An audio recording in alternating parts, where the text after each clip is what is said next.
When we started with our scientific research, then we had some reasons why we chose cowslip. First reason was that it's a very nice characteristic grassland species, and we are exploring grasslands because it is a good model system to explore how landscape changes affect grassland plants and other species, because unfortunately grasslands have decreased dramatically over the past century.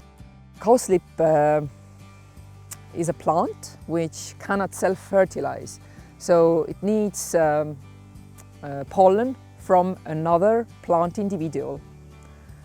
And this is something which is characteristic to many other plant species as well. But cowslip has another very interesting feature. It not only needs pollen from another plant individual, but the pollen needs to be from another type of flower. So when we are looking, for example, at cowslip individual, which has S-type of flowers, as we call them, then it needs pollen from L-type of flowers. L, S, L, või siis tähendab S.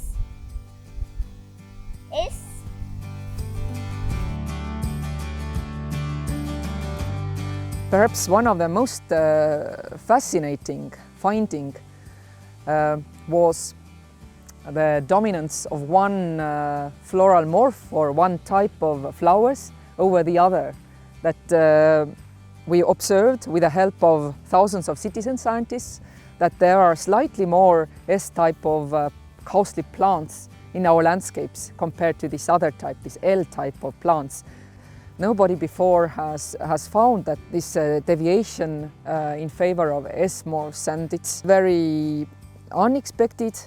One of the findings was, and this is something which we hypothesized, that smaller cowslip populations where we observe lower number of cowslips, the morphs, the frequency of morphs will more likely to deviate from this expected equal frequency.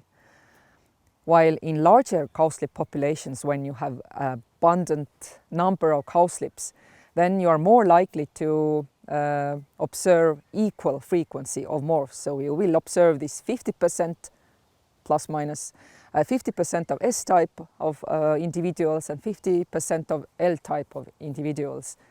The third result was that we also wanted to know whether the landscape context somehow, in addition to this population size or number of cowslip individuals, influences this morph balance, whether it's the closeness of semi-natural grasslands or human population density. And indeed we found that these cowslip populations are more likely to show this deviation from this equal frequency, which means most likely that humans are having kind of a negative impact on cowslip populations. So far we have noticed that a lot of schools are participating. In Estonia in previous years we had very many schools and kindergartens participating, and we're happy to see that it's the same in Europe. This year we decided to do the cowslip survey all over Europe where cowslips can be found. First of all, we want to see if the results we got from Estonia also apply all over Europe. And maybe there will be some differences depending on the country and depending on the landscapes. Cowslip is not as common all over Europe as it in Estonia. So for example, in Germany, in some parts it is under protection and it's forbidden to pick the flowers up. And in some parts of Europe it's very scarce and rare, and it's become a bit problematic there, as it's just disappearing quite fast. Right now we have almost observations from more than 3,000 populations and more than 200,000 flowers. Most active countries have been, well, Estonia, and a very big contribution has come from the United Kingdom, and as well as other bigger countries as Germany, France and Czech Republic have been very active, and we've gotten a lot of results already. I think the campaign has been welcomed warmly in other countries as well. I think most people know the cowslip and they recognize it well, and they are very interested in doing the survey and contributing to science.